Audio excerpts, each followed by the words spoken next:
Compiègne, bringing you today's coverage of the famous Queen of the Classics from Paris to Roubaix. We're in the square of Compiègne, where the race has started these past few years, some 80 kilometres, 50 miles north of Paris.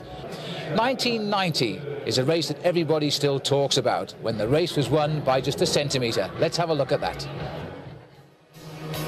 Bumpers looks content, even as last year's winner here, to help Eddie Planker take the sprint.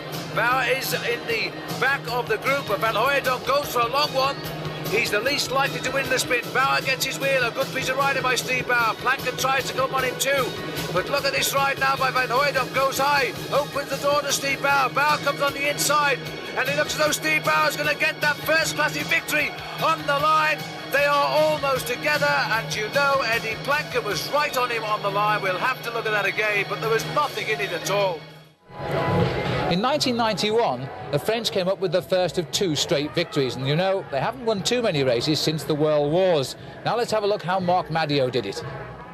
He's still around 10 kilometres to go to the finish. It's quite possible now, because the whole field is spread-eagled over the road behind him.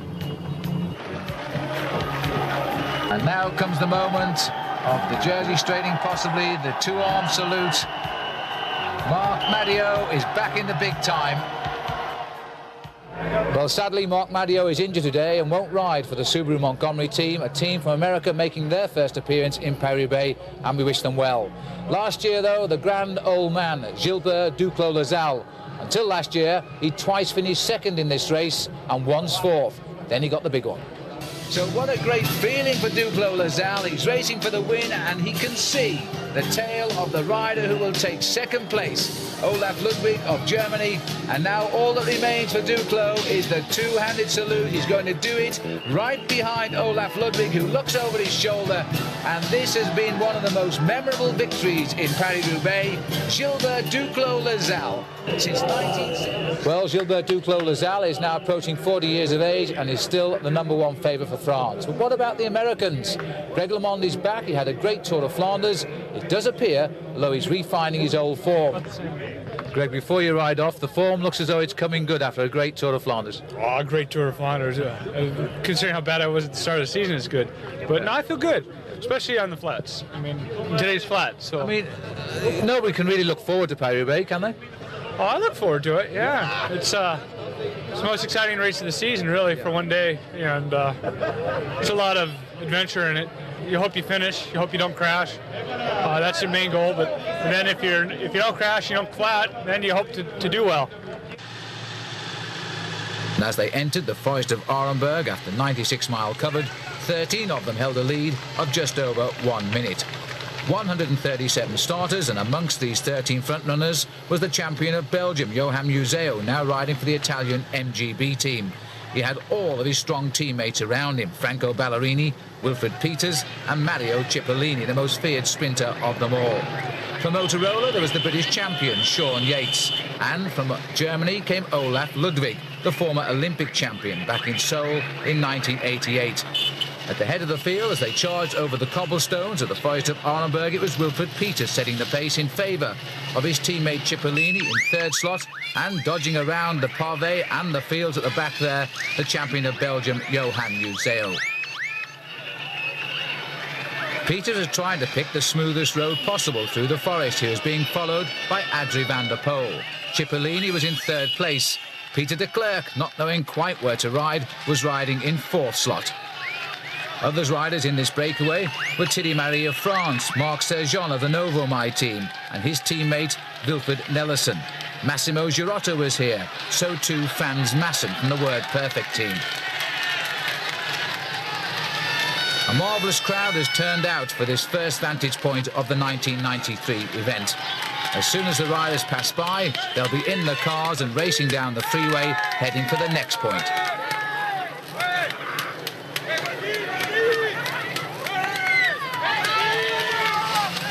It was a fine piece of pacemaking by Wilfried Peters. He was now trying to establish his front group, which had broken away approaching the city of Valenciennes. Gilbert Duclos-Lassalle, the winner last year, was in big trouble. He'd punctured and crashed on the first set of cobblestones at Troisville. So too had Greg LeMond, and they were behind the race at the moment. The spare wheels being waved at the riders. Well, that's against the rules here in the forest. You must take all spare material from the following cars. But who cares? If you get into big trouble in the forest, you will take anybody's bike wheel. Peter set a marvellous pace, while at the back of the field, French hope Frédéric Moncassin was celebrating with a puncture.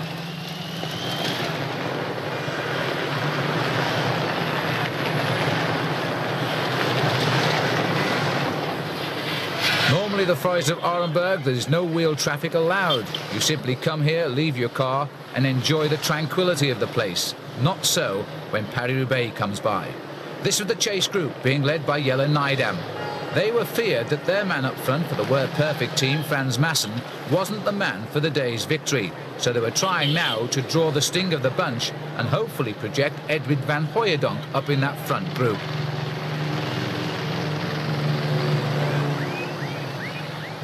It was still Peters setting the pace as they headed toward the end of the forest. They couldn't see the end, the crowd was too dense. Adrien van der Poel seeming to find a new pair of legs this year, having signed now for an Italian team. Van der Poel is 33 years of age, a former yellow jersey wearer of the Tour de France and a classic winner. Peters in trouble at the end of the forest, a puncture for him, but the race will reform at the front with the 13 riders. When Gilbert Duclos-Lassalle, last year's winner, had realised that most of the favourites in this year's race had flown, he quickly formed a chasing group of 7 riders at around 112 miles covered. Duclos-Lassalle was in the group with André Schmiel, but he was also taking up, in fact, 2 teammates of the most feared team in this race, of Ballerini, Museu and Cipollini. But also in this leading group was Edwin van Hooijdonk, one of the real Belgian favourites for victory in this year's event. Van Hooijdonk, Jelle Nijdam. Word Perfect had got 2 men now they really fancied for final victory in the chase group. Also in this group was Nico Verhoeven, Duclos-Lassalle, and then the MGB boys. Number 45 there was André Schmiel. At the back of the race it was Ludwig Willems. The other man was Benjamin van Itterbeek.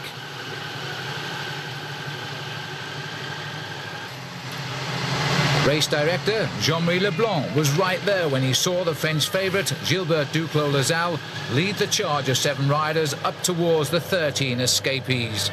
Jelle Nijdam, Edwin van Hooijdonk, Gilbert Duclos-Lassalle, Ludwig Willems, Nico Verhoeven, Ben van Itterbeek and André Schmiel. They were the 7 men who'd realised all of the favourites had slipped away as they had approached the forest of Arenberg. There would very shortly be 20 riders in the lead, and the rest of the race were over 1.5 minutes behind, with a lot of racing to do now to catch up with these 20. So sit back and enjoy now the live action from Paris-Roubaix as I saw it on the day. Well, what an unusual Paris-Roubaix this is turning out to be. 55 kilometres remaining, that's about 34 miles to the finish. We're in the town of Atiche and still plenty of bad roads to come. This race, which started back in 1903, it's a long time since it projected at the front just about every favourite in the buck. And the man who almost missed the train, Gilbert Duclos-Lassalle, he's joined as well. 20 riders, including the Motorola British champion Sean Yates, who is a man for Paris-Roubaix. He rode so well last year to finish 13th. But they must be very, very worried by the presence of so many riders from the Italian GB MG Malefico team.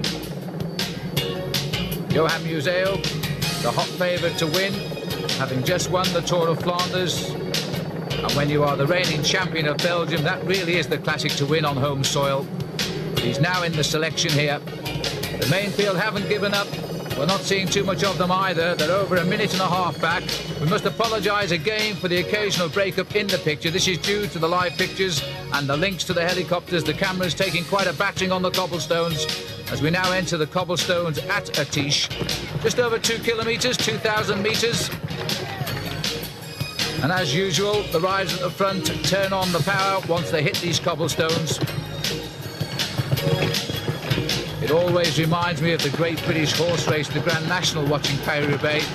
because the riders hit the cobblestones like the fences. If they fall off, they're just left behind.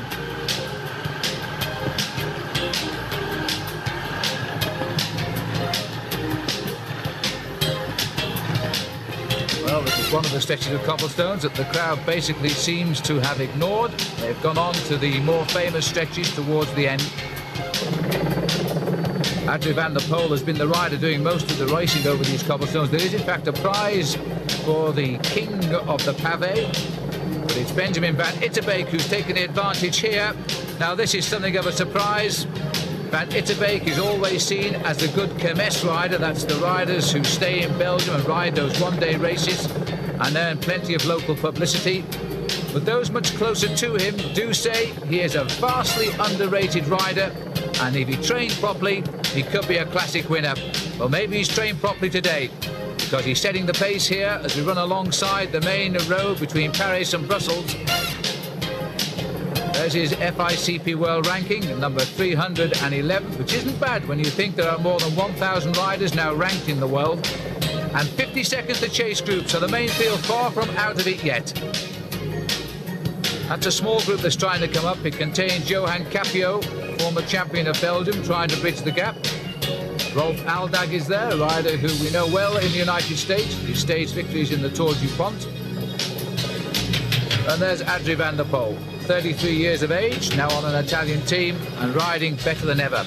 Spectacular crash by Adrie van der Poel in this year's World Cyclocross Championships. He tried to jump a ditch on his bike, he didn't quite make it, fell down the ditch, and then parted company with his bike for something like 25 metres. Well, we were talking about that at the start this morning. Van der Poel was laughing and joking, but he looks like he's come here with serious intent today. He's leading the classification for the King of the Pavé, having won most of the sectors today. There are 22 of them, and the first three riders leaving each section score points. The man with the most points by the end of the 22 sections will win the prize. And trouble at the back here. But I must say that the riders who have problems today are not going to get back onto this train at the front. This rider not detached from the lead group, in fact, he's detached from the second group.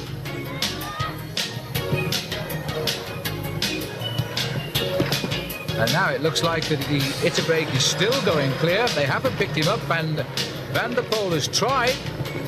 The Belgians will be a little bit surprised to see this forceful riding by Benjamin van Itterbeek. Van der Poel setting the pace. Johan Museeuw, the champion of Belgium, in third place. Marc Sergeant in second place. A vastly underrated rider. Marc Sergeant, been a professional now for 11 years. Started out back in 1980 when he was the schoolboy champion of Belgium. Well, since then he's been the full professional champion of Belgium. Well, I can't believe that Van Itterbeek is planning a sortie here all the way to Roubaix. I think he would like to see one or two riders catch up. He wants to split up this big field. The man who's gone from this leading breakaway just before you joined us was Mario Cipollini. He punctured, aptly enough, on the cobblestones at the Chemin des Abattoirs. And he's now chasing behind and seemingly losing ground. And that might have given Van Itterbeek a little bit of confidence with the top sprinter out of this front group. With the big danger, Franco Ballerini, who was the journalist's favourite today. He's in this lead group, so too Johan Museeuw. And of course, let's not forget Gilbert Duclos-Lassalle, last year's winner. Van Itterbeek is making ground as we've come back onto a smoother road. The great thing about Paris-Roubaix, you stay on these narrow roads. It does favour the breakaways because you're very quickly out of sight of the chase groups. There are still 7 sections of pavé to come, and they'll total 14.5 kilometres. That's about 8 miles. And holes forming here. Sean Yates caught a little bit in no man's land, trying to grab a wheel at the front. There he is, wearing his colours, the champion of Great Britain. We're now heading up to Seclin, the next stretch of pavé. She's going to rattle their bones for the best part of 4 kilometres. This has been a great Paris-Roubaix this year because the favourites made their move so early on that we'd started off with a long breakaway by Christian Chauvet. whose small French team Chazal issued a number of attacks before Chauvet finally got clear. He was caught soon after the cobblestone started at Troisville, and it was there where Gilbert Duclos-Lazal in fact punctured and crashed at the same time. It's been a hard day for him to get up to the leaders. Sorry about the picture breakup, but as I say, it is the problem with our links up to the helicopter. Well, the only information we have on Greg LeMond, who started reasonably confident this morning, is that he too had a lot of trouble around the same time as Duclos-Lazal. In fact, a number of the GAN team were left trailing at the back, and LeMond is now in the main field. This has been a super attack by Benjamin Van Itterbeek, but he hasn't got what he wanted, and that was a little bit of help up here. The group is holding him, letting him fry a little bit. And still the best part of 50 kilometres to go, some 31 miles to the finish. It's a long way. Van Itterbeek looking over his shoulder. That's always a sign. Please come and help me. A sign that the rider hasn't the confidence. He can go all the way to the line. He wants somebody to back him up. And he's gone out onto wider roads, which won't help either right now. Colstrop team came over to the Tour of Britain milk race last year, finished in second and third place, had the race won in fact in the last 4 miles of the event, and they lost it by 25 seconds. There's the gap, 10 seconds. That's back to Cipollini, I think, who's hanging out there. 23 seconds back to a small chasing group containing Johan Capio and Rolf Aldag. The rest of the race is falling back. Over 2.5 minutes to what's left of the main field. The small field started this morning, in fact only 137 riders, because I think in Paris-Roubaix the riders really assess their chances before they actually say, yes, we're going to ride, because they simply don't want to bash themselves over the cobblestones, which is a point that Bernard Hinault once made, 5 times winner of the Tour de France. Bernard Hinault won this race back in 1981, just to tell the organisation you'd never see him again because the race was inhuman. Well, I can tell you now that Bernard Hinault is part of the organisation that promotes this very inhuman race. Very nice compact pedalling style of Van Itterbeek. Like all Belgian riders, sits very forward on the saddle. 46th in Paris-Roubaix back in 1985. This is Adrie van der Poel, who's been a regular rider in Paris-Roubaix, once had a third place finish, and it looks like he's got clear of the field. He's ridden a tremendously active race today. Turned pro back in 1981. In 1987 he was commanding a salary of $300,000 a year, which in 1987 was a fair salary before Greg LeMond came along and turned it into around about $1 million a year for the top pro bike riders. Van der Poel was once the highest paid rider in Holland, and you can see why. Came to the fore back in 1981 when he pulled on the white jersey of leader of the Paris-Nice race. Then he finished second in Flèche Wallonne, a race which is still to come. It's 3 days away from Paris-Roubaix. And it looks as though Adrie van der Poel might well pick up Benjamin Van Itterbeek, who's just gone up round that corner there.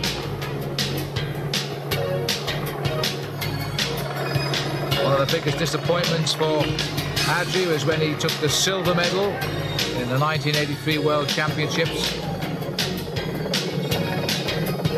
But since then, happier days have come his way, like a win in Paris-Brussels and probably the finest win of his when he won the Tour of Flanders in 1986.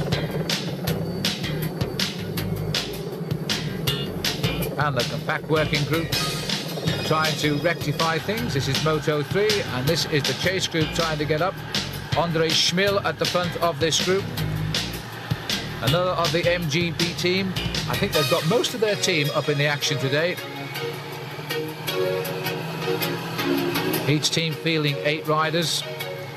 I think the only rider I've not seen in the action from MGB is Eros Polly.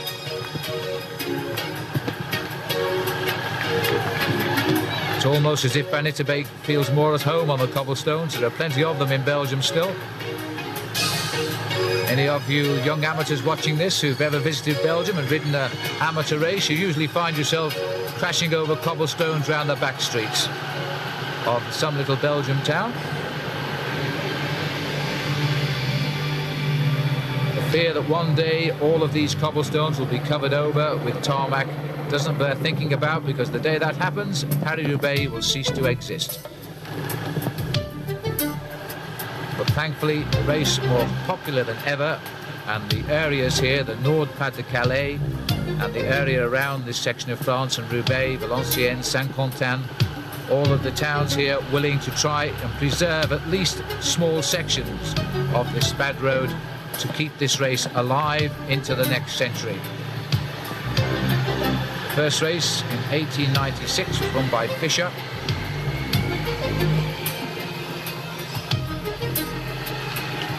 Joseph Fischer of Germany, but in those days they were paced by bicycles. This group is trying to reform at the front. The 20 riders have been spread-eagled a little bit since the puncture to Cipollini, but basically the same names are here. Nobody has crossed the gap from the original 20 riders. And Johan Museo, there he is at the right of our picture, hasn't done too much at all. He's watched every move, he's marshalled the moves well, he's made sure he hasn't been too far off the pace. This is Olaf Ludwig now driving along. It's an awful shame the former East German wasn't able to turn professional until he was almost 30 years of age. He holds the World Cup. He's made such an impression, starting the season as 5th in the world rankings position. But he really would have done so much more had he been able to turn professional around 24, 25 years of age. Now he's driving the train, Ballerini on his wheel. They're trying to split this breakaway up. Ludwig must feel a little bit claustrophobic in there with Ballerini and Johan Museo in that group. Two riders with the equal qualities of making the longer tack or winning the sprint.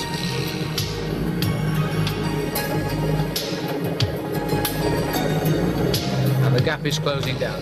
Van der Poel has not yet rejoined Benjamin van Itterbeek at the head of affairs. It just goes to show, doesn't it, just how good Van Itterbeek is going here. Still a gap of 12 seconds. Van Itterbeek took the time to look over his shoulder now. He might want to ease off a little bit, because 2 will go better than 1.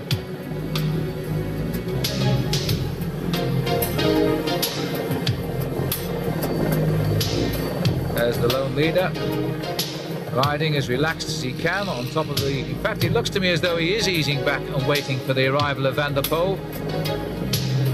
His gears a little bit lower than one would expect over the cobblestones. They tend to ride big gears. They drive over the stones, pick out the best route. Well, the riders will be very relieved the rain hasn't come. It's a bit disappointing for the spectators and indeed the television commentators, because a Paris-Roubaix is always said to be a real Paris-Roubaix when the riders look like coal miners and the water on the road is about 2 or 3 inches deep.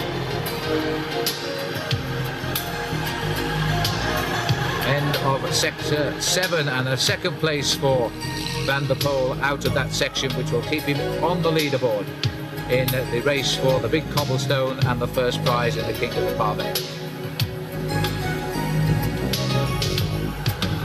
Van der Poel has been in the thick of the action since this breakaway formed. He was one of the key men that formed the attack of 13 riders that finally swept up Christian Chauvet, and has also blown him away, I'm afraid to say.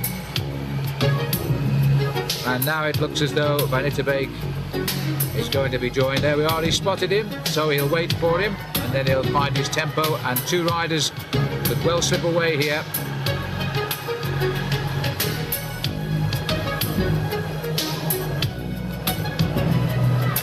A little drink, so often happens when a rider catches his quarry. A few moments of relaxation before they settle into the serious business now of holding off the remnants of this 20-man breakaway.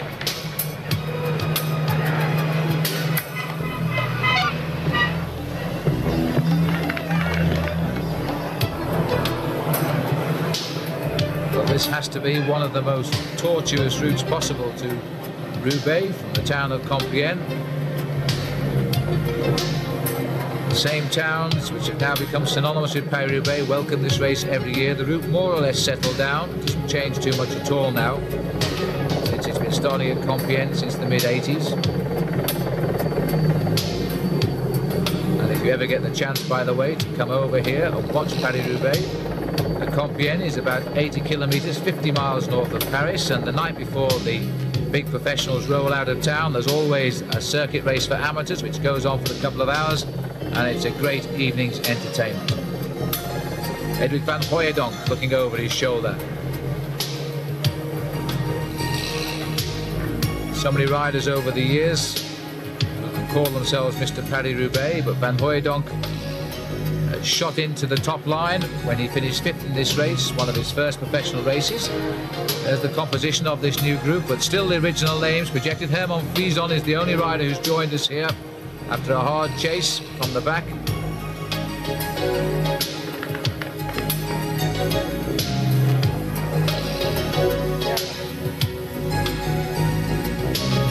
And Van der Poel just checking over to see, a little group, and that's it. He's assessing who's in it, and he's not going to try and hang out now.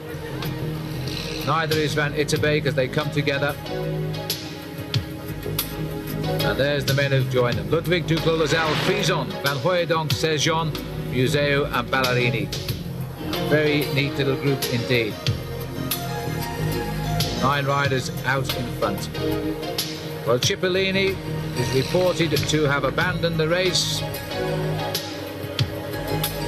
He had his chance today for sure, but he was a victim of a puncture. Ludwig Willems, who was in this breakaway too, he had a very nasty fall and hurt his left shoulder. He also has abandoned, so things haven't gone too well. André Chamil, another MG rider, has also fallen. They were all in the action up here earlier on. They've lost their places because of bad luck, and that's reduced the favourites there, because 3 of the MG boys have gone from this leading group because of bad luck. Museo is still here, so too is Ballerini. And as I said this morning in the French newspaper L'Équipe, it was the journalists who have voted 5 stars for Ballerini as the favourite along with Museo.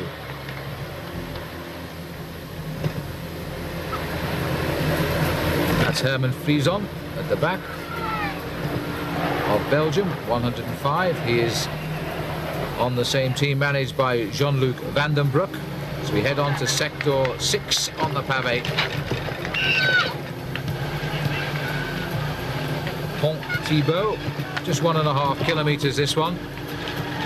Frison sitting at the back, while it's again Van der Poel searching for the points at the front. But Museo has got his wheel now.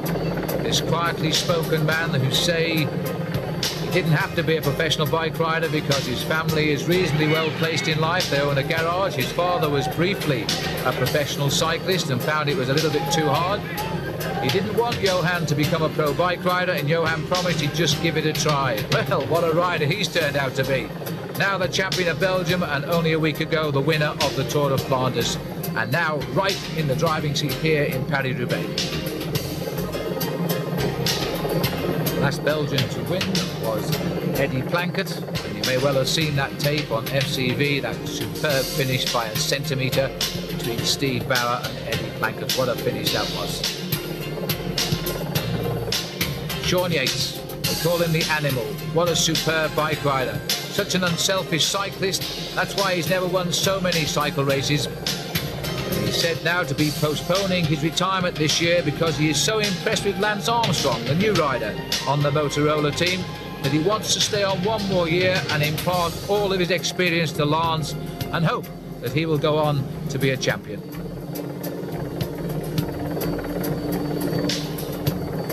Again, the cobbles breaking up this group. This is the return of a chase group, which includes Jelle Nijdam, and it might well get back, so they're reforming again. What a superb battle this is over the roads here of northern France.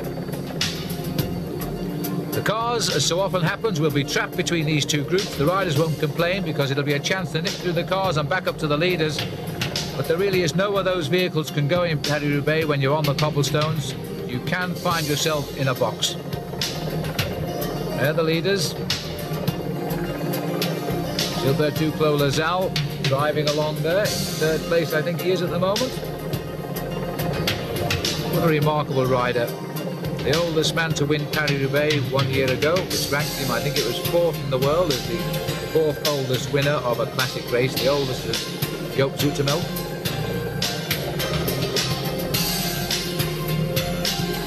And that little group is getting back. So the Word Perfect boys haven't had a great day out today of Jan Raas. New sponsors, Jan anxious that they get a win in a classic race. They're coming up. Capio has done a great ride to get up to this group. Nellison is coming back. The young hope for the future of Nova My team. Nico Verhoeven is having a great day today. He's been in and out of the lead group as well. And they're on. So again, a big breakaway coming back together in the 91st Paris-Roubaix. So many riders feel they have a chance up here. And Museo, well, he's hardly overdone the power at the front. He's on the lead at the moment, but he's keeping the pace at tempo. He's probably waiting till we come to the last 10 or 15 kilometres, where it seems all of the riders make their move over these past few years. Marc Madio has won twice from the same position. Duplo Lazalla's gone there a year ago. And you may remember too, a few years back, when the champion of Belgium, Eric van der Aarde, did a similar move to win the race. And that was back in 1987. If you want some bad luck stories over the last 15 kilometres, well, Sean Kelly, twice a winner of this race, he crashed there and broke his handlebars on the cobblestones. Kelly is having trouble today, the grand old man of world cycling, in his 17th season. His gears have fallen off and is in big trouble at the back of the race.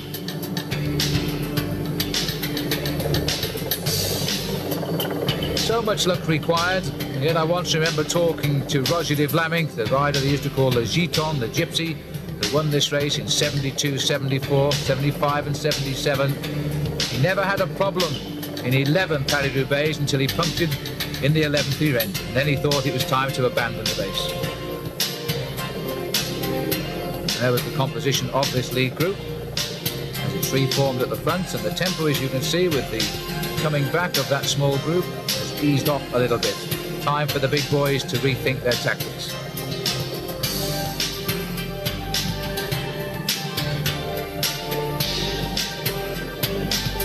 Marc Sergeant setting the pace. Now it's Johan Museu, Duplo Lazalle.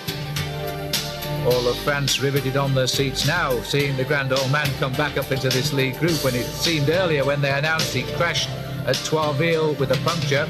It was a long chase too to rejoin the back of the field. When he got there, he found that most of the favourites had gone. Well, you can see the problems if it had been a big bunch coming down these narrow roads. You have to be so strong to ride near the front and stay out of the way of the likely falls and punctures and delays caused in the centre of the main field.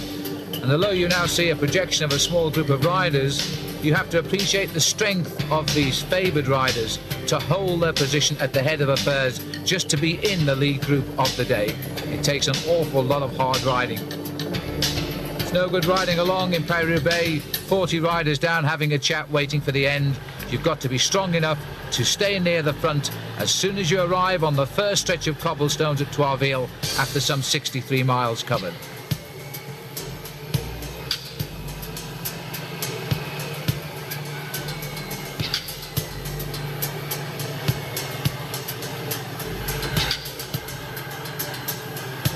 Yates has put himself into this breakaway with good solid riding today. He had terrible bad luck last year. He was in the breakaway when he punctured in the forest of Arenberg. He finally came back to finish 13th.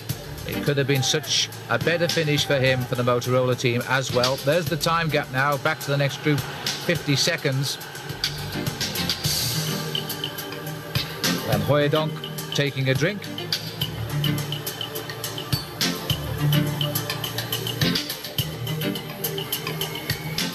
And Van Itterbeek, who's tried one move, sitting now at the back and waiting to see what might come his way.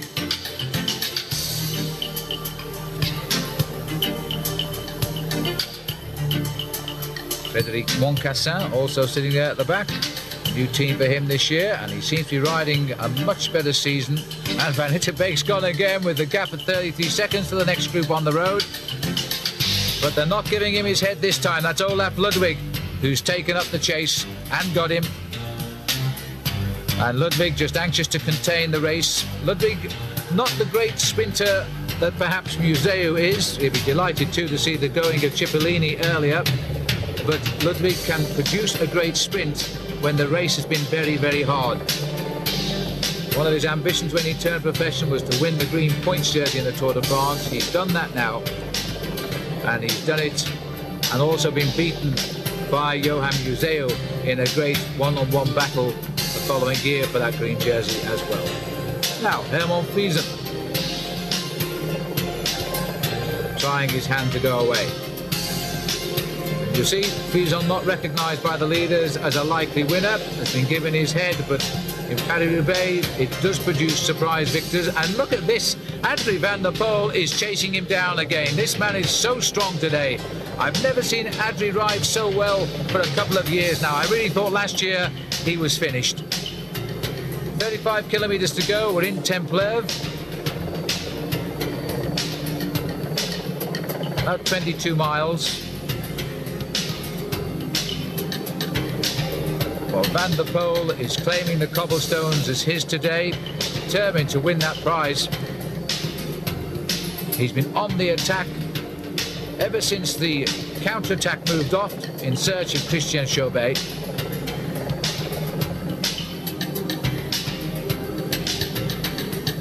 "13 riders in the front." And this is Friesen, 250 metres of cobblestones here.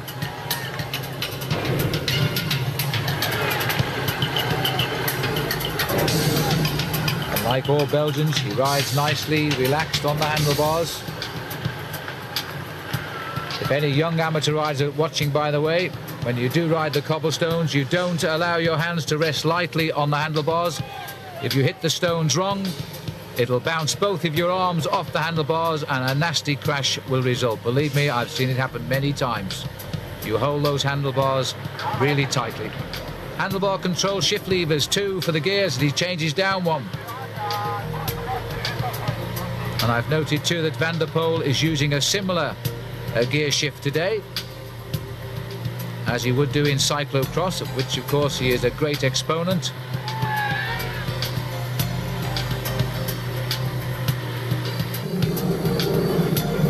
Seconds to Van der Poel, only 20 seconds back to the group. 20 seconds is a start. 10 years a professional, Hermann Friesen came out in a big way when he finished third overall in the Tour of Holland, winning a stage. Probably his biggest victory would be a stage in the Tour de France, which came back in 1987, and a win in Gent-Wevelgem, which is a semi-classic in 1990, and a runner-up spot in the Tour of Flanders back in 1989. But he does like riding Paris-Roubaix. He's finished 7th before. He's a rider they should pay more attention to. 5 sections of pavé left. The race is running down to its big showdown now, and there's still a lot of riders that are going to fancy the chances here. Not least Adrie van der Poel. Although I have to say, he does seem to be pouring out an awful lot of energy and going nowhere.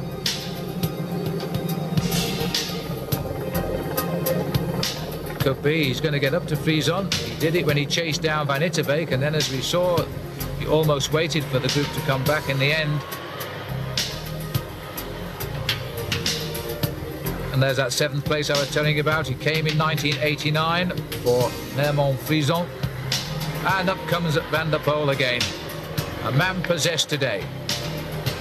I wonder if father-in-law Raymond Poulidor is watching it. Raymond Poulidor never rode a good Paris-Roubaix. Now again, Van der Poel has chased him down. He's scored points on the cobblestones and he's eased up. Exactly the same as he did when he caught Van Itterbeek. It'll be interesting to see now if the gap closes down quickly from the chase group. But normally, if you are interested in staying away, Van der Poel would have sailed straight through on Hermann Friesen, give him a tap and said, let's go for it. Instead, he's taken his wheel. Now he's starting to go through. Both riders are at the limit, it seems to me, here, because this race has gone so quick today. It's averaging in excess of 42 kilometres an hour, but at times we've seen speeds recorded on the flat roads of up to 57 kilometres an hour. Won't be the fastest race. The record holder, by the way, is Peter Post, team manager of the Novo My team, and that won't be beaten today. 45 kilometers an hour that was, which is 27 miles an hour. And that day the wind was helping them all the way to the finish. Let's have a look down the road from the helicopter. The helicopter pilot has the best seat in Paris-Roubaix, that's for sure. 45 seconds the gap. As we again dip over the main autoroute, the freeway that runs between Paris, Lille and Brussels. Not to be recommended. Olaf Ludwig, who's brought a new lease of life to the German telecom team this year. A team that struggled to gain recognition, but now they've got Olaf Ludwig on the squad. Well, he really is the man to win them the classics. Van Hooydonk, there he is having his lunch. Gilbert Duclos-Lassalle, last year's winner, must be feeling very pleased with his ride so far today. You can see the holes in his shorts because of the crash he had at the start of the cobblestones. This looks like Dirk de Wolf coming up. It is Marc Sergeant. Massimo Girotto, 31 kilometers to go at Rouvy. Sean Yates, his face blackened by the dust, but still very much in the thick of this action. Benjamin van Itterbeek is there.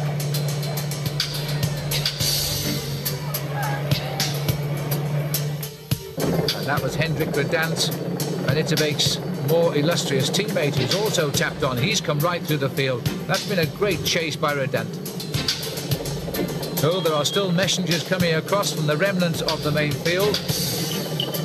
Whether they spent too much effort to bridge the gap, they've been chasing for something like 90 minutes or more to get across to this lead group. A very difficult ride indeed. Redant was the rider when Marc Madio won, who so nearly won, because he punctured when he was in the lead by 30 seconds with something like 10 kilometers to go. And Madio was the first rider to sail past him and went on to victory. You won't forget that.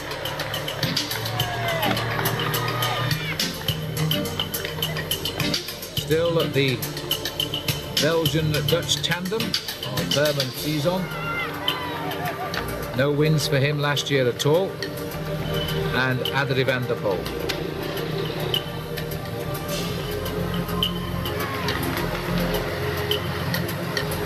Still only a few seconds in it. Well, the only stage win for Van der Poel last year that I can recall was the second stage of the Kellogg's Tour of Britain. That was a photo finish, but he got it, and he finished second overall in the race, rather, as well.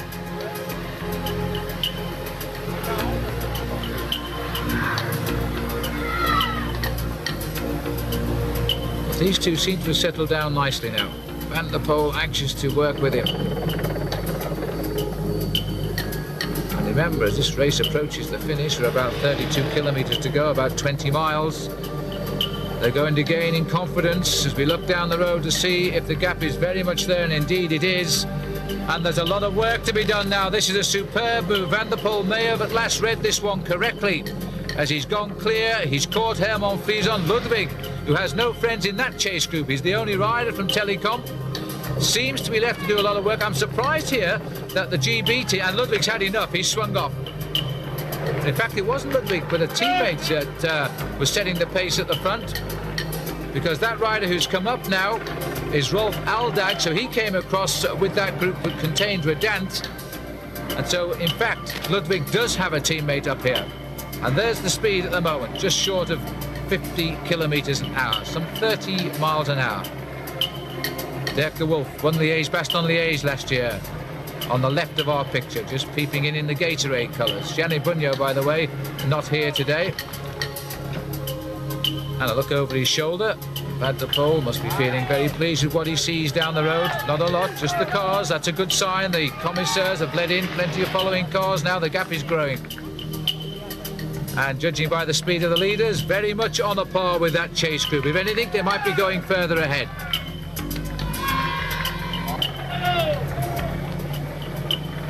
Rolf Aldag driving along, not thinking of victory for himself, but knowing that if he can bring back these two leaders, he could well be handing victory to his team leader, Olaf Ludwig.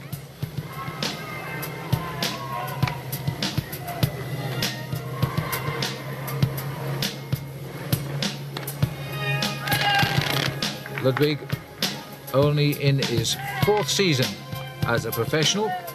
And there's the gap, 28 seconds. It's looking extremely promising now. Time is running out for the chase group. I'm surprised that Museo is allowing so much lead here, because they still have some trump cards in that chase group. They could play the double. They've got Ballerini and Museo. One for the sprint, one for the long attack. Ballerini seemingly riding on the form he had 2 years ago. He had a rather poor season last year with no victories at all. But the previous year he finished 5th in Paris-Roubaix, 3rd in the Tour of Lombardy, won a stage in the Tour of Italy, 8th in the Tour of Flanders, and finally rounded it up 12th in the World Cup.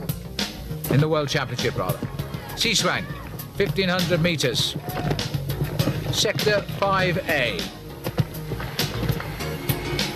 That means we've got a double sector here. We'll be on 5B shortly after we go through a small stretch of tarmac road. Well, if nothing else, Adrie van der Poel will continue to build his rather convincing lead in the cobblestone competition. The first 3 riders score points. And Rolf Aldag is doing a terrific job here as a faithful domestique.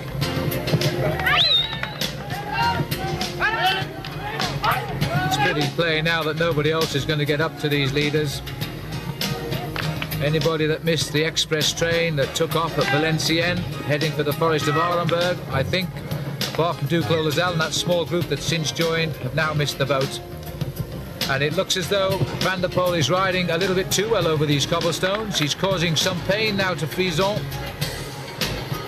No, Frison was dropping back, I think, so he could see the stones himself and watch out for the big holes that occasionally appear between them.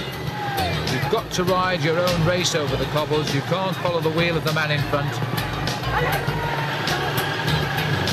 Superb piece of riding here by Aldag. And Johan Museo is quite clearly saying thank you very much. Sitting there in the slipstream.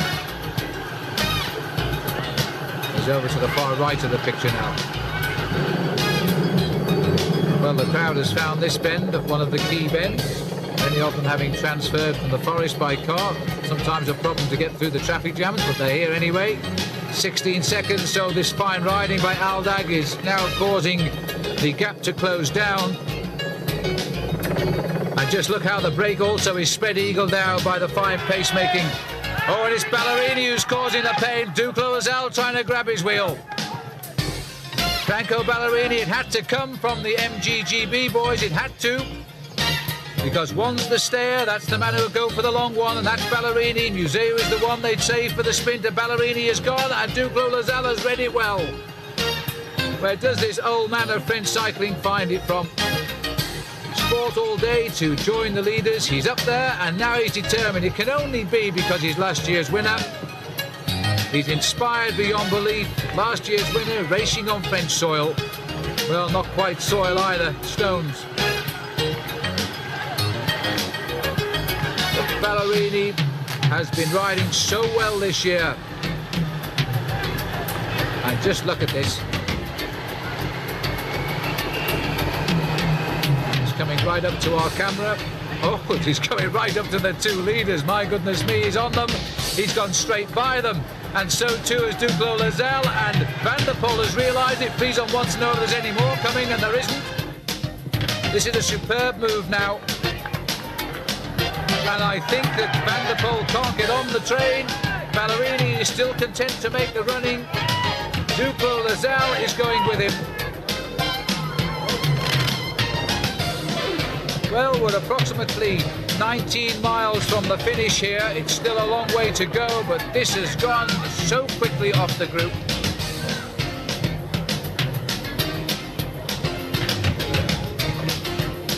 And one has to ask, is it the adrenaline that has caused Duclos Lasalle to catch the wheel of Ballerini? Because surely this man hasn't got the legs today. The French said he was their favourites, but I thought that was just a little bit of nepotism. There we saw 25 kilometres to go, so it's just over 15 miles from the finish. Little signal there from Ballerini, and I think it was to call Duclos Lasalle through, but he's not going. 15 miles from the finish. Crucial point to put home the attack. split that chase group up behind. Van der Poel has gone back, so too has Frison. I don't know if our French cameras now, because they're going to be a little bit excited by this breakaway, will show us the chase, but they have the helicopter, and there it is. It's reduced to 4 men. Van der Poel is still in there. Looking down, I'm afraid to say that Sean Yates is gone. I'm sorry about that, because Sean is such a good bike rider, deserves a result in this race.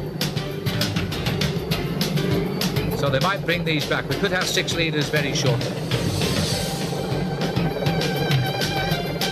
Now, a chance to see the sloping top tube there on Franco Ballerini's frame. Now, that frame was specially made, sprayed and built only 24 hours before the start of Paris-Roubaix, because Ballerini decided to try out one of these soft ride suspensions, extensions rather, on his bike. And because it altered his riding position and made his handlebars too high, he foamed Milan, and he had a bike made with a sloping top tube, so he would reform in the position which he always rides in. And that machine only arrived 24 hours before the start of Paris-Roubaix. So he's getting a softer ride over the cobbles than most. But of course, Duclos-Lassalle has the same forks on, although they're slightly lighter this year than the ones he used last year to victory. And of course, after Duclos-Lassalle won last year using suspension type of front forks, you can imagine this year half the field seems to be riding them.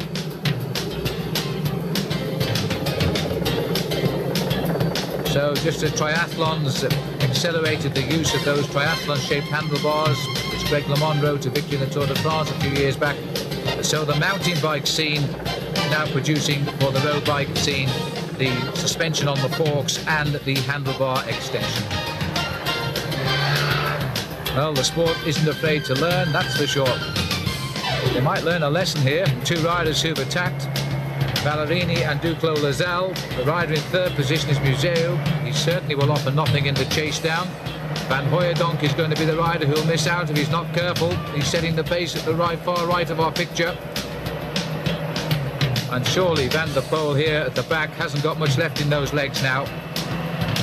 He's been attacking at every opportunity, and he was right there. He had the chance to go with this group. His legs wouldn't respond when they went by him.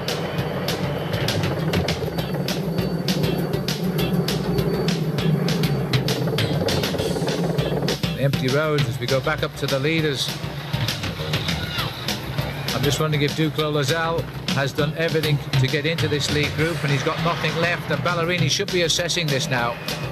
Ballerini remains the favourite to win it. This group doesn't come. Ludwig is there, trying to give a helping hand to Edwig van Hooijdonk. Failed to win the Tour of Flanders for a 3rd time this year. Instead, that went to Johan Museu in the sprint finish from Frans Maassen, Van Hooijdonk's teammate.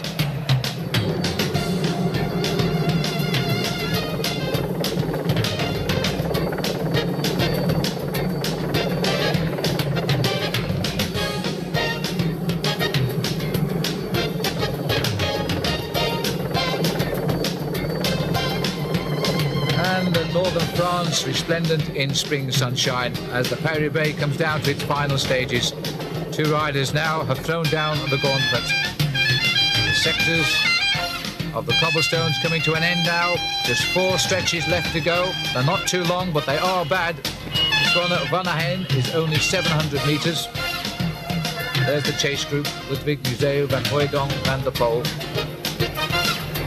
2 Belgians, a German and a Dutchman chasing down an Italian and a Frenchman. And you can't get much more international than that. Van der Poel, who's scored well so far, doesn't seem to be in the points this time. The first 3 riders out of the cobble section get the points. There are 2 in the lead, of course. And the big lanky figure there of Van Hooijdonk, who's going to have to do something and do it quickly if he's going to give Jan Roos the classic victory for the New Word Perfect team. Turned professional at the end of the 1986 season, Van Hooijdonk, and he popped in with a 5th place in Paris-Roubaix, and everybody said after that he would win. Came back to Paris-Roubaix in '89 and finished 3rd, and he was 3rd again in 1990. He's always ridden well in this race, and now here he is again in at the kill once more. dust being kicked up by the motor cars and the motorbikes is most unpleasant for the eyes of the riders. But at least it could be worse, because these are spring conditions, not the mud we've become accustomed to over the many years of Paris-Roubaix.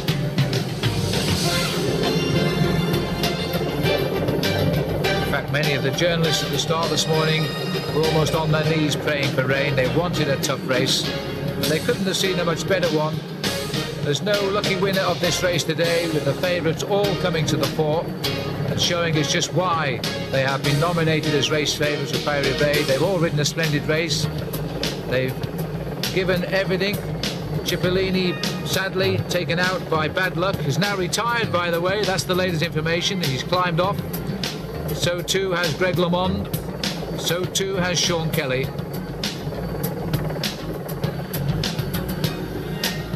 Museo sitting at the back. He's in such a strong position now. His teammates up front.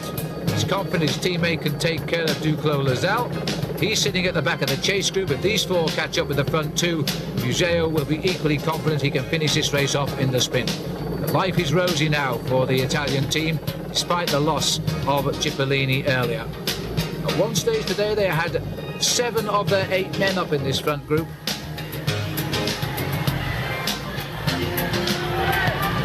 It does appear that Van der Poel has had it. He's now dreaming of the showers at Roubaix, which is the most welcome sight to these riders. 20 seconds. It's still not a winning gap by any means. But Duclos Lazal has found the legs from somewhere. He's digging deep. He's starting to work.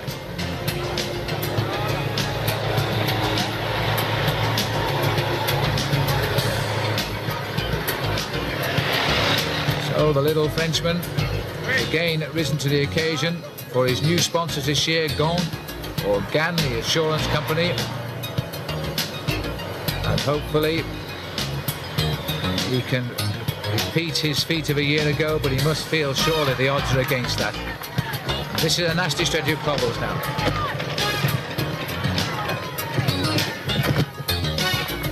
"12 miles to go." And again, Duclos Lazal has projected himself into the front group.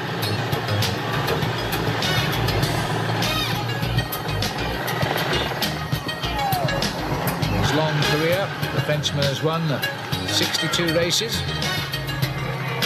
The 63rd would make him feel rather pleased. Still around about 20 seconds, but they're not getting any closer, that's for sure.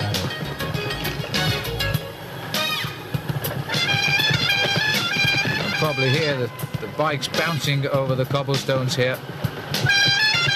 Forks taking the full force of the shock on the front of Duclos' bike, while the extension is doing likewise on the machine of Ballerini.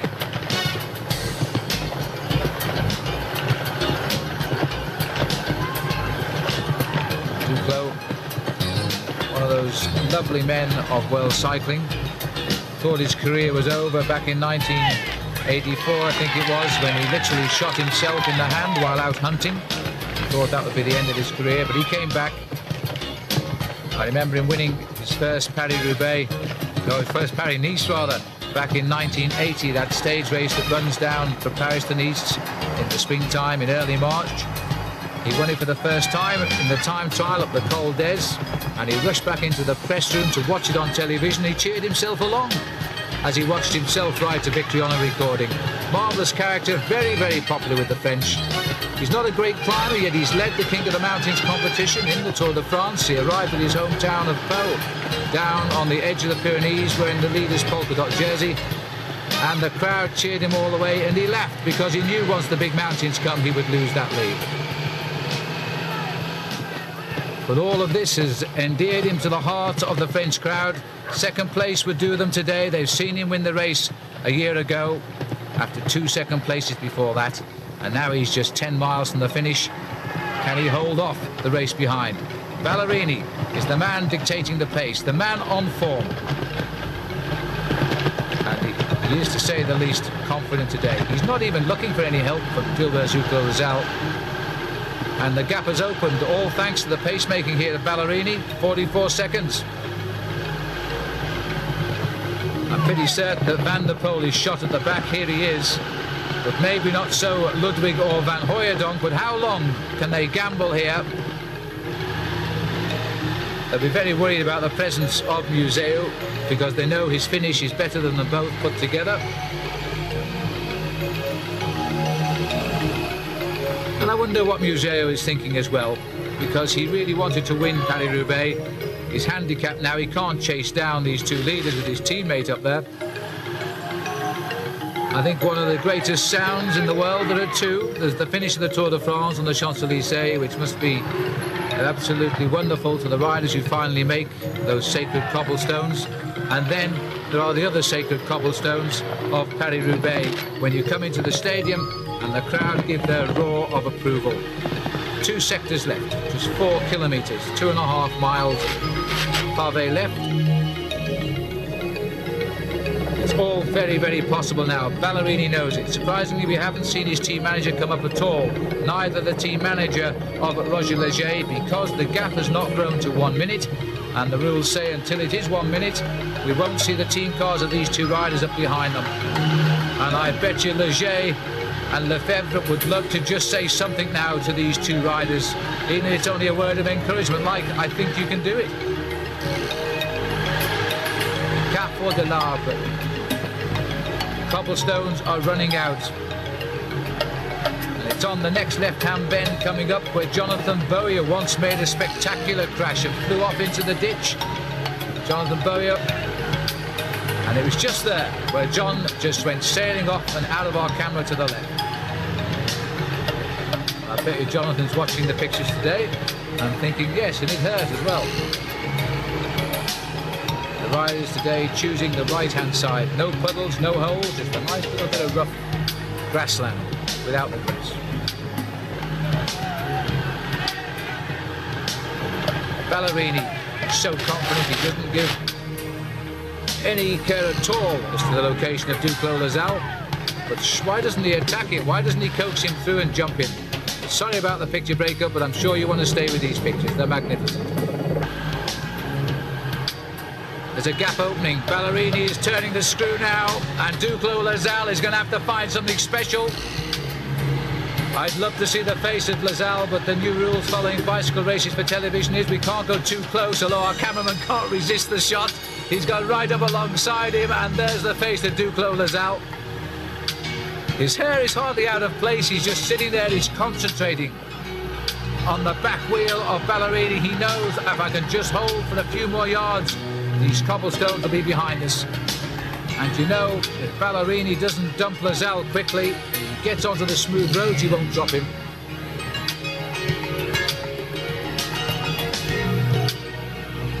Ballerini must feel his best condition ever today, because he's not trying to get rid of Duclos-Lassalle.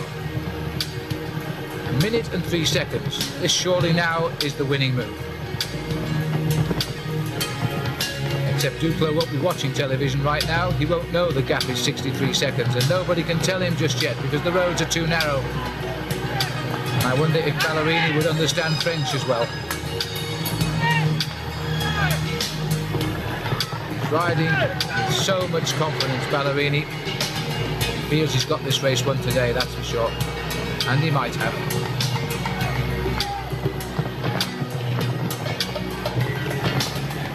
You can see the holes there more clearly now on the shorts of Gilbert Duclos-Lassalle, who went down with a bang when he punctured near Trois-Villes on the first sector of cobbles. He spent the next hour trying to get back into this race. Is he back into it now? He's gone with the big attack of the day.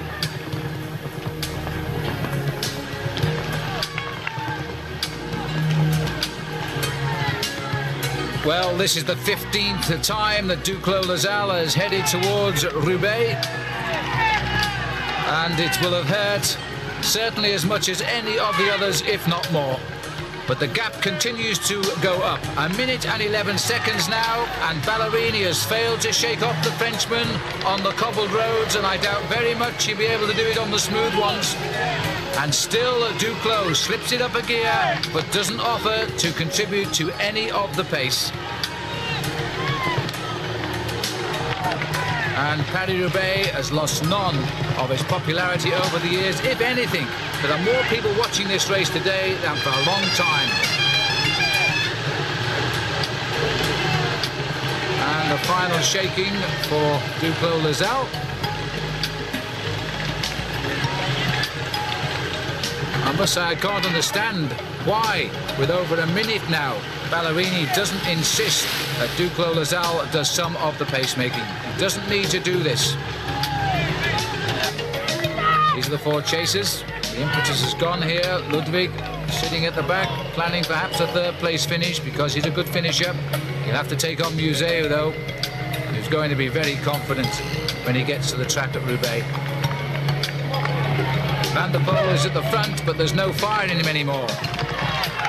These are the riders now who are dictating the Paris-Roubaix 1993. The 91st time since the race began back in 1896.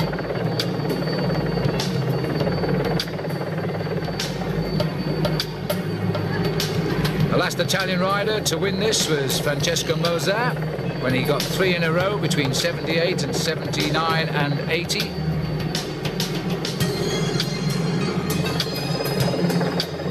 And now, look at this. Duclos Lazal has taken over at the front. 1 section of pavé left, just about 2 kilometres. And so the message has got through. Ballerini, not too happy with the speed, has gone straight back into it and put his head down again. Oh, and every time Ballerini accelerates, that hurts.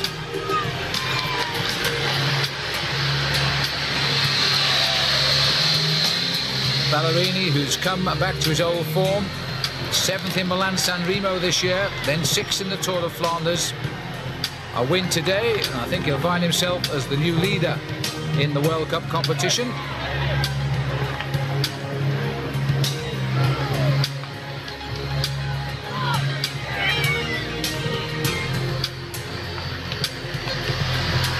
What a superb team the GBMG team is this year. They've taken on board Museu, and look at this, Ballerini wants now to bring forward Duclos Lazal, and he comes.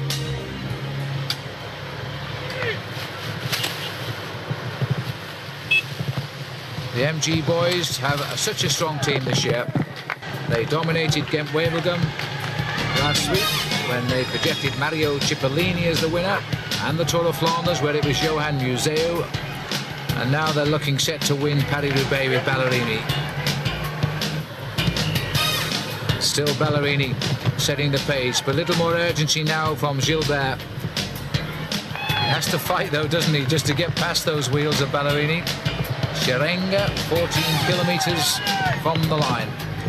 7 or 8 miles to go.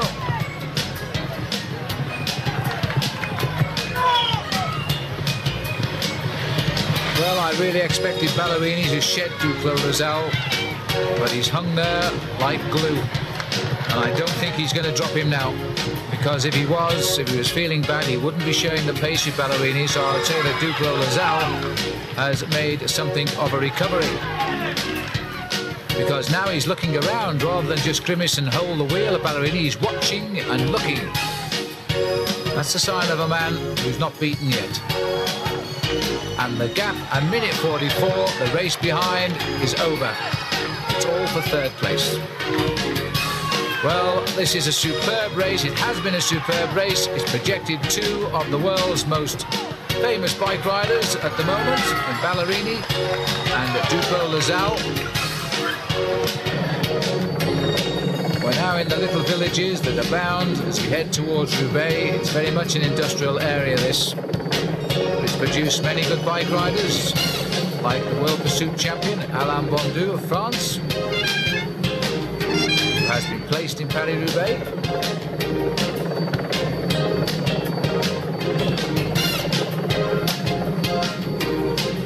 And Duclos now happy to do a bit or one-on-one.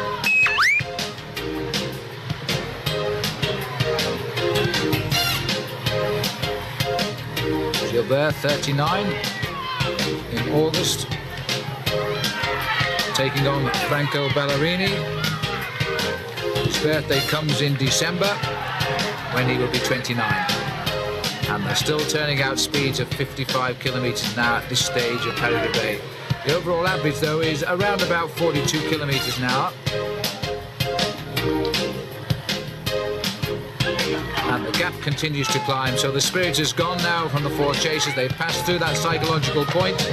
They know that they're going to have to concentrate on third place. The level railway crossing we've just come over there. I've seen that stop a few riders in Paris-Roubaix over the years gone by, but not so today. The two leaders won't have to worry about that.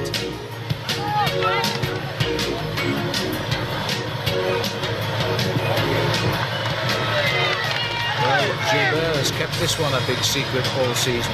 No indication he had this sort of form. He's had no team to support him. They had a tremendous stretch of bad luck very early on in this race, including Gilbert himself. Jean-Paul Colotti, who rode so well last year on the GAN team, he's still recovering from a fairly bad crash after he hit the parked car that was so carelessly left just after the finishing line in Milan-San Remo, so his condition wasn't for a good ride in Paris-Roubaix today, although he's still in the race.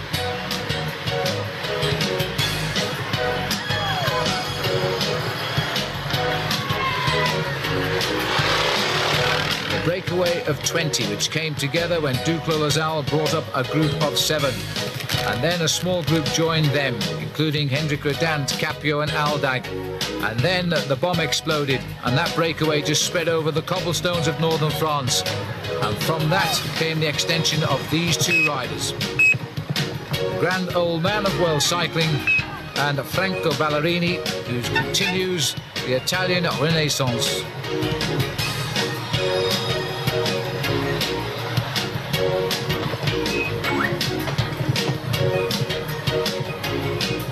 One of the race director's cars going past. It wouldn't surprise me if that's not the car in which Bernard Hinault is sitting in the back seat. He won the Paris-Roubaix in 1981, when France were having a very thin time of it, because he was the first winner in 1981 since Lewis and Bobet back in the 50s, 1956 it was. Now a message from the team manager, Patrick Lefebvre, and it wouldn't surprise me if he's saying, for goodness sake, ease back a little bit. The final stretch of pavé coming up. So if one team manager is up there, the second one must have a word as well. This is Roger Leger from GAN with a message for Gilbert Duclos-Lassalle. If it's something like, at worst you're going to be second, Gilbert, why not try for the win? There's no way now that anybody else will catch these two, and maybe that's what Leger is saying. He'll say, don't panic, take your time, because there's nobody coming back to you. You've only got to concern yourself with the Italian, but that really is rather a big concern. Ballerini has projected himself over these last few miles as the man to beat. He's tremendously strong.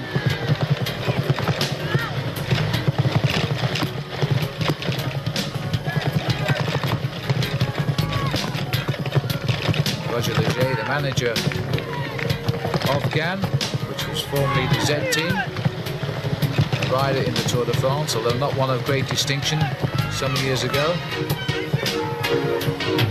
But he's turned out to be an extremely astute manager.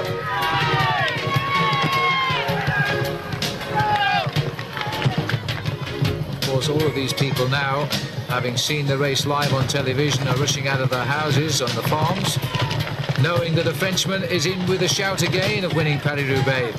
There's only been 8 French victories since the war. They don't win too many of their own classic, and they may not win this one because Ballerini is looking too good. The gap goes up to 2 minutes 12 seconds. Ballerini has done most of that opening up of the gap. Seeking the little bit of smooth road that seems to exist on this final stretch of cobblestones. On the left, then over to the right, and back to the left, and oh dear me, Gilbert Duclos-Lassalle almost got into the lead then, but he put his brakes on rather quickly and made sure Ballerini got first slot.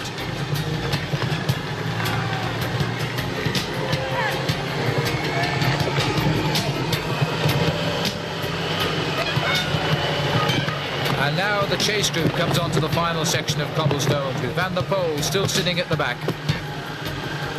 He played his cards midway through this race when he appeared to be the Superman of the day, but he'll certainly run out as the winner of the champion of the pavé, which is also a cobblestone, like the winner will receive as well. One of the great symbols of world cycling that every cyclist would like to have on his sideboard, but many of them never will, like Miguel Indurain or Gianni Bugno, because they don't seem to enjoy this race at all.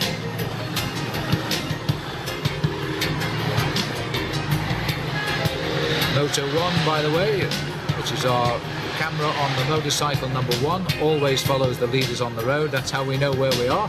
Moto 2 normally follows the chase group, and Moto 3 picks up the bits at the back. And there's Leger.